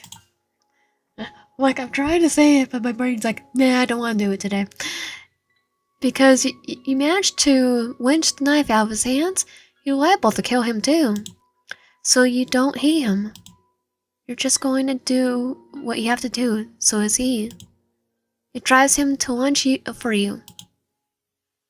You're bracing for his attack, clumsily twisting yourself out of the way, trying to get straight as the crowd's world spins thanks to the noggin from earlier. Your ears ring, your neck, shoulders, and head ache. You want to throw up. You're in pretty bad shape, but luckily for you, so is Kane. His movements are sluggish from the beating he took, and while Adam treated his knife like it was an extension of himself, Kane lacks the same familiarity. There's a chance you can disarm him. His stomach is his weakness, no doubt bruises from the brass knuckles. All is not lost. I just need to get close enough to hit him where it hurts without getting stabbed in the process. Make him drop the knife and grab it. Easy. Yeah, definitely easy. Easy. Kane sweeps his arm out. He stumbled backwards in an effort to avoid the steel blade, seeing for there. Kane pursues you. He swings out again, fully extending his arm. You're ready for it. Now! Ducking underneath his arm, you surge forward. hand ready, balled in a fist, and you bring it up and take it. Cain cries out as you land a hit. He stumbles back and wraps an arm around his abdomen, blood from his injured hand staining the side of his shirt. He's breathing hard, his shoulders heaving up and down. To your dismay, he's still wielding the knife. Cain's expression hardens and his grip on the hilt tightens. You've done it now. You know from experience what a man looks like when he wants to kill you. And this man definitely wants to kill you. Cain descends on you with the rage of fear of an animal backed into a corner, the fury of slashes from his knife becoming wild and unpredictable. By some miracle, you keep dodging them. All of his attacks nearly missing you, and you keep backing up until you hit the brick wall. You stunt and slant to the side as he brings the blade down. Still hits the open air. You duck underneath Cain's arm, but his legs dart out and you stumble. Your body twisting before your shoulder slams into its concrete. You don't have time to get up when Cain kneels over your fallen form, forcing it onto your back. Cain brings the blade in a downward swing. You catch him by the wrist and trembling and struggling to hold him off. The knife gets closer and closer to your neck. Sweat coats your forehead, and your hands are beginning to lose their grip. Panic surges in your chest, and you stare up at Cain as he uses his body weight to drive the knife down closer to its mark. The tip of the blade touches your skin. It has yet to pierce it, but the next second you would lose grip and all the will to be over with Cain as the victor. You screw your eyes shut. You're for the worst when the hair tickles your face. Cain speaks, soft and low. I'm not going to hurt you, but I need you to play along. Your eyes snap open. Cain's using his hair as a kern to cover up the fact that he's speaking to you. Oh, he's not mad that we're trying to do self-defense. He's also no longer putting all his weight on you, though it might not look like it to anyone who's watching. The murderous intent you saw earlier is completely gone. Like he never existed. In the next second, I'm going to lose my grip on the knife. When I do so, we're going to fight for it, and you're going to take it from me. Then you're going to act like you stabbed me in the throat and drop the knife next to me. I'll take it from there. Can you do all of that for me? What is he saying? Okay, yes, I can do it. Tie this hand up. You stare at him in disbelief. This is a trick, right? But you remember how he swung with the knife, how he got so close to slicing your skin open numerous times, yet missing by a narrow margin. He's been going easy on you on purpose. You're not sure how to handle this revelation. Someone not trying to kill you is uncharted territory, especially now. Especially when his bandmate and his manager have been trying to get us the third time. You're shell-shocked. Cain appears amused despite the circumstances. That's a yes or no, baby. Your response is instant as your mouth. Yes. Cain's whips tug at the corner before he grunts as he rears back, holding his ear like you bit him. Knife quitters on the concrete floor. You gun for it. Your hand reaching for the kilt first as planned before you shove Cain off you, lashing the knife out. Cain dodges and you keep up the swinging as you still locked in battle of survival. As if you're... It's like, yep, we're faking it now. And technically you are. Just not with Cain. Or Adam for the matter right now. Or Saffron for the matter. You manage to pin Cain to the ground and hold the knife over him, breathing hard before letting out an agonizing cry and driving the knife down, stopping just shy of his neck. Right, on cue, Kane makes a low sound in his throat like he's choking on his own blood. He brings up his hand, the one he used to test the sharpness of the blade earlier, and holds his neck, pressing down like he's trying to keep from bleeding out. Oh, smart, because he already had this planned. And he goes still, his neck smeared with crimson. You allow a shock settle on your face. They perceive it as you being stunned. You just killed someone. But what you're taken back by is the fact that he must have planned this straight from the beginning when he sliced his fingers. Yeah. Smart. He's already they're playing checkers and he's playing 3D chess.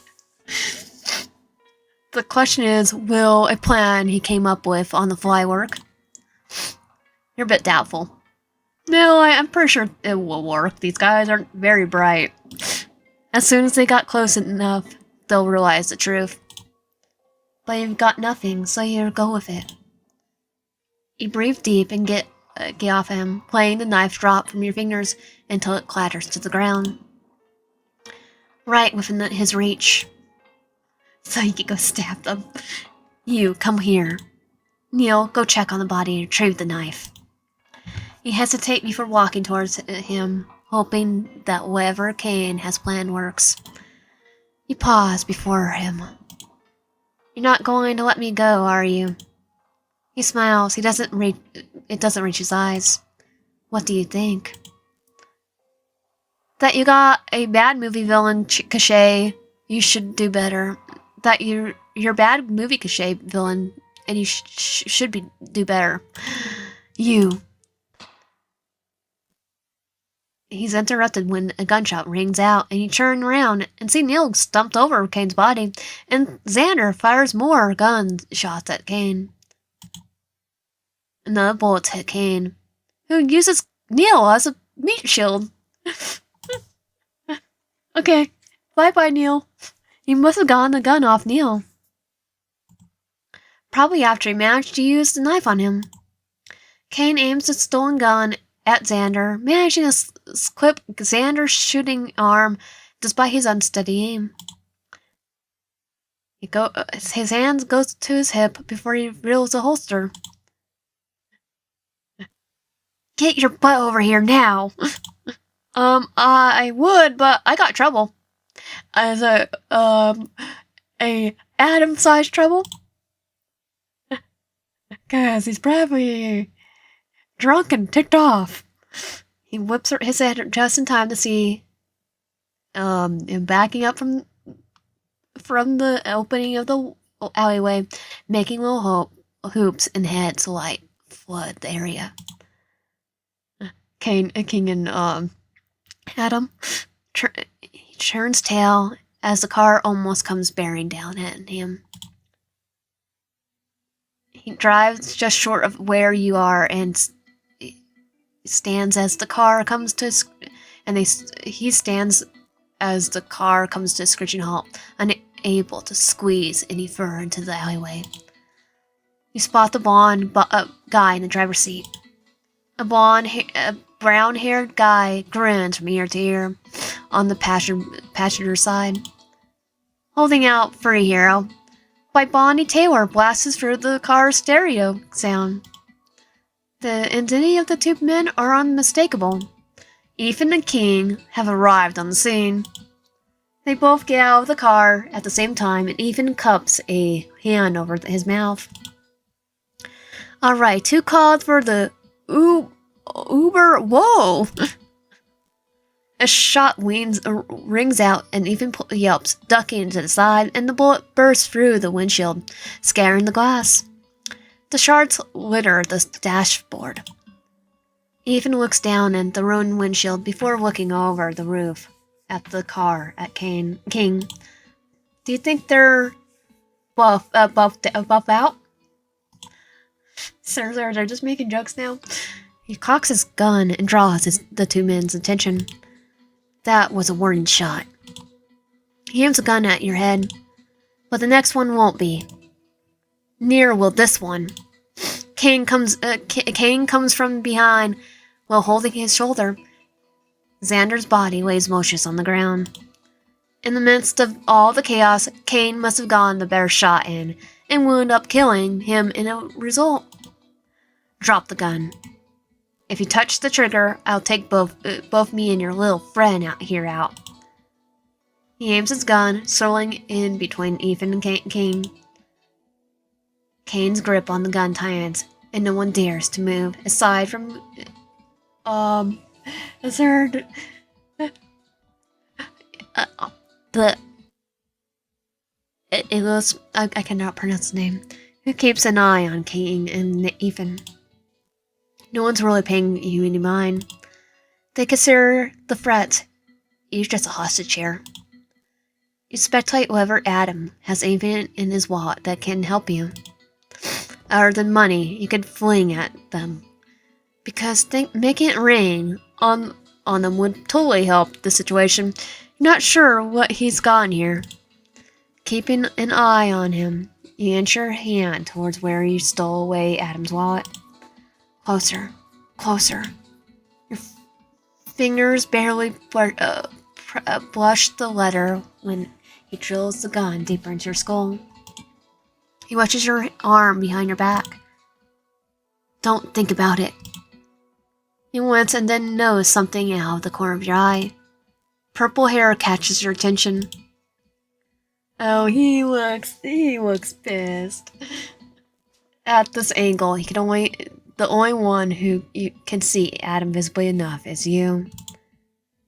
He's hunkered behind the tailgate of the car, his body crouched and his head peering over his shoulder, with his eyes pointing towards you.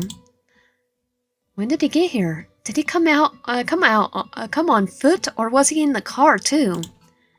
When the shots went off, you were too busy to pay attention and see if anyone stuck out of the back seat.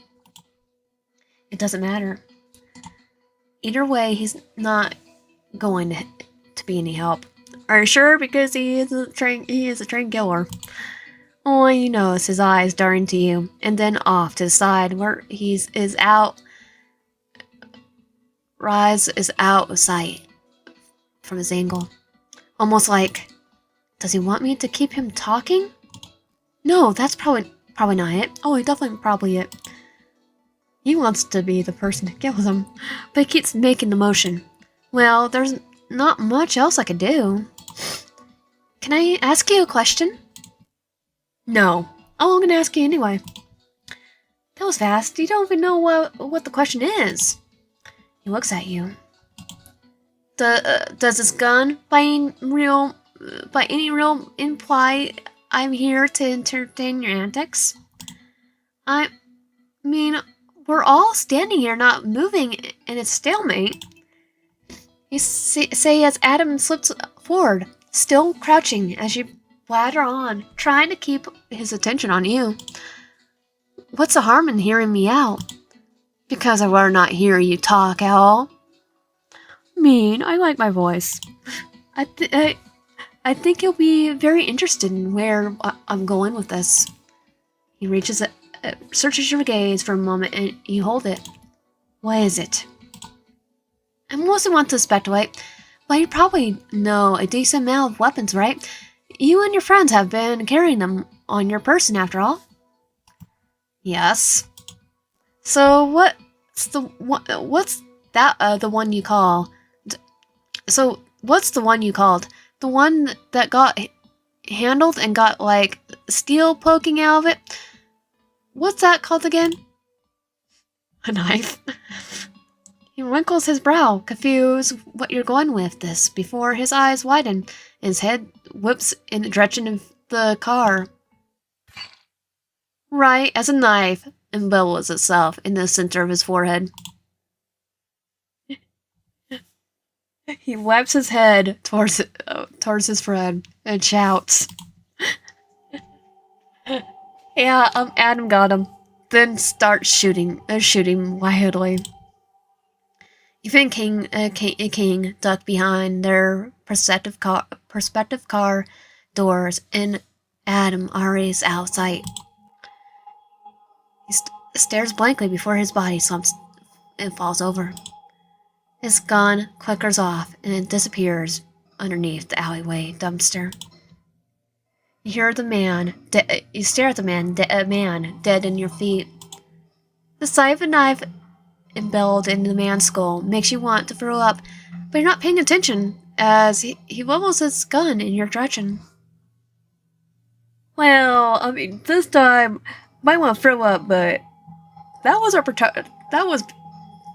that was self-defense. Okay, it wasn't our self-defense. Adam's doing the self-defense for us. You hear the slap of boots on concrete, but all you can see is the barrel of the gun. Flashbacks of Roof staring at you, horrified of the pain and drifting off into oblivion. Kane fires off a shot that clips his shoulder, but not before he pulls the trigger. There's a brief moment of, oh crap, really? Again? You don't notice the purple-haired boar before he's in front of you. Did he just take the bullet? There's a grunt followed by a splatter of blood. Click, click. He stares at the gun. He's ran out of ammo. Well, that's what happens when you start shooting randomly into nothing. Wildly. He's trembling and the man he shoots lifts his head. Adam's arm is bleeding out, bleeding from where he was hit, but he appears otherwise fine. What the crap do you think you were trying to pull just now? He steps back as Adam stalks forward. He stumbles to see if he can find any spare ammunition when Adam's arms dart out and wrap around his throat. Don't kill me! Oh, he's gonna kill you. He managed to choke out. Adam pauses and cocks his head in a predatory way. You can practically feel when it clicks between his fingers, tying around his throat. Oh, I recognize you. You're the one who made that freaking disgusting comment towards the little devil earlier. King and Ethan exchange a mutual look of confusion. They have no idea who or what Adam is talking about. It's me. Kane shows no outside reaction. Adam withdraws a knife from practically out of thin air, like some god-darn magician, and gives the knife an expert flip with his injured arm. Yeah, it's gonna be a good magic trick. He's gonna be kind of Is he even human? You distantly wonder. Fast or slow? What? Adam strikes a knife into the gut. He claws at Adam's arms. The knife twists ever so slowly and cruelly. You look away, your stomach churning. That could have been you if you hadn't escaped Adam on the highway. The unmistakable tearing of flesh and screams cut off by the gargle are forever ingrained in your ears as you hear the sound of a body hitting the floor. You don't dare to open your eyes until a large shadow casts over you. Little devil. You peek up at him, this monster of a man, and prepare yourself for the worst. Maybe he won't kill you. I think he's too far gone to try to kill us. But he's his threat. He's a friend, your uncle. His wife. If you ever got out of line, you wait for the inevitable cruelty of his words, the sneer on his lips, the condescending attitude of a man who never once reflected back on his horrible actions. What? You damned demand when he keeps staring at you. You clenched into your fist, and level your chin at him. What now, Adam? I suppose you going to say you're setting an example for what you're going to do to the people I love? Is that it? Oh, I don't think so. Don't let him get to you. Chin up, chest puffed, like Jay used to say. Are you hurt anywhere? Aw, he cares. Keen's eyes shut wide. Ethan's jaws drop. He's starting to fall in love. And lost at the same time now. You're pretty sure you're sharing a mutual expression of shock. You wait for a punchline. But Adam's simply waiting for your answer. You blunt the words before you stop them. Are you? His jaw ticks, and you see the old sparks of irritation near his eyes as he hasn't completely lost it. Well, devil, don't be freaking serious. Just be freaking serious for once and tell me, did they hurt you? He stepped on me. Why does it matter? Are you going to poke at my energies and ask if they hurt while smirk at me at my misery? No, I'm asking you to take care of you. Of your injuries, I mean. He did. He did kind of save us from dying. Because he kind of likes us. His brows furrow, his eyes flicker off to the side like he's unsure of himself or what he's saying. Ethan swirls as his head to look at King. His stage whispers. Did you give him a cushion by accident when you hit the brakes? Do you think he'll start saying please and thank you if we try it one more time? I don't think so. Screw off, Ethan. He doesn't bother looking at his bandmate, too busy waiting for your response. Your fist clench.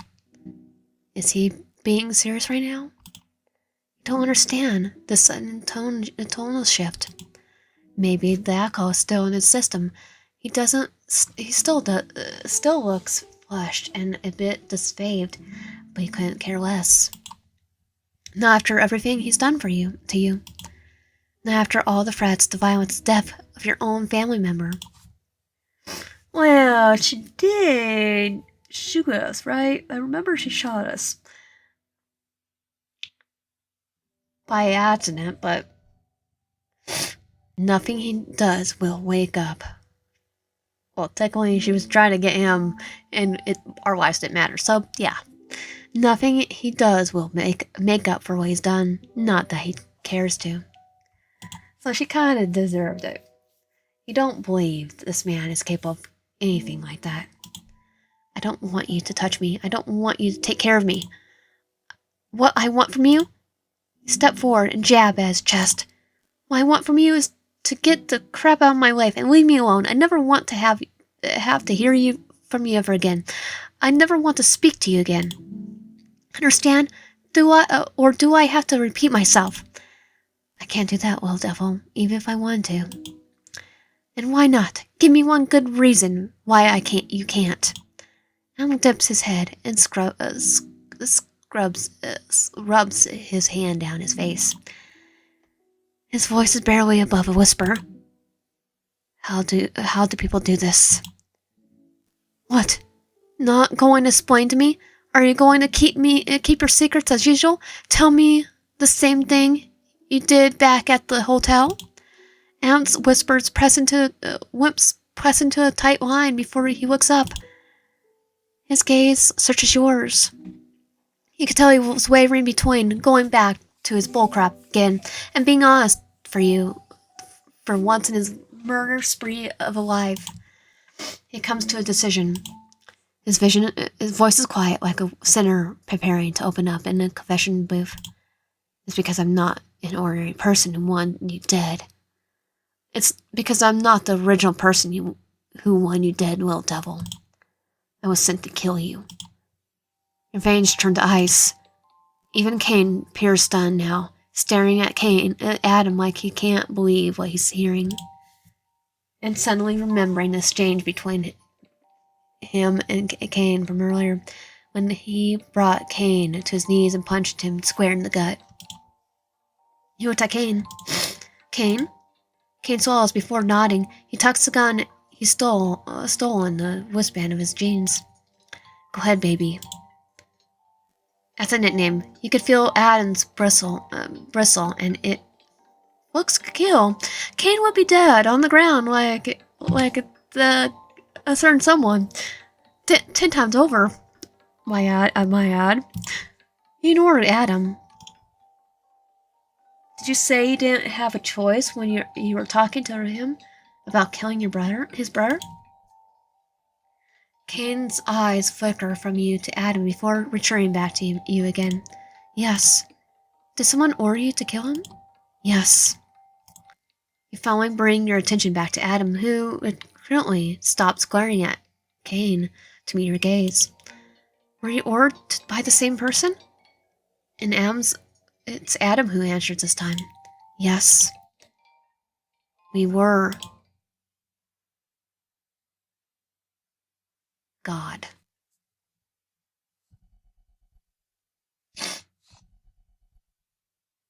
Him. Oh, God is now the him and the you and him. God looked up at the stained glass ceiling meant to replicate the scene where Adam takes the apple from Eve. A moment of temptation that would forever bar them from re-entering the Garden of Eden, losing their eternal lives and the beauty that came with it. There's always a lure in indulging in sin. To dismiss God's word, to submit to earthly pleasures and embrace the taboo. He always wondered when his own Adam would test those boundaries. I mean, it's still kind of a cult to me. It's a shame, really. He's fallen so much from where he originally stood. But don't worry, my child, God is forgiving. Technically, he's already committed sin with the murder. And, I already had lots of thoughts. Because it'd be wrath. He would be in the sin of wrath. He loves his son. Of course, he'll forgive him. After all, he loves all of his children. Adam, Ethan, Cain, and Saffron. They're all his blessings. They're all his blessings, and those that submit to his word. Yes, even if his children intentionally stray, God will forgive them, because in the end, they will always find their way back to him. And that was You and Him, Chapter 5. If you like my content and you haven't subscribed already, consider subscribing. Like the video, comment down below, and I'll see you guys next time.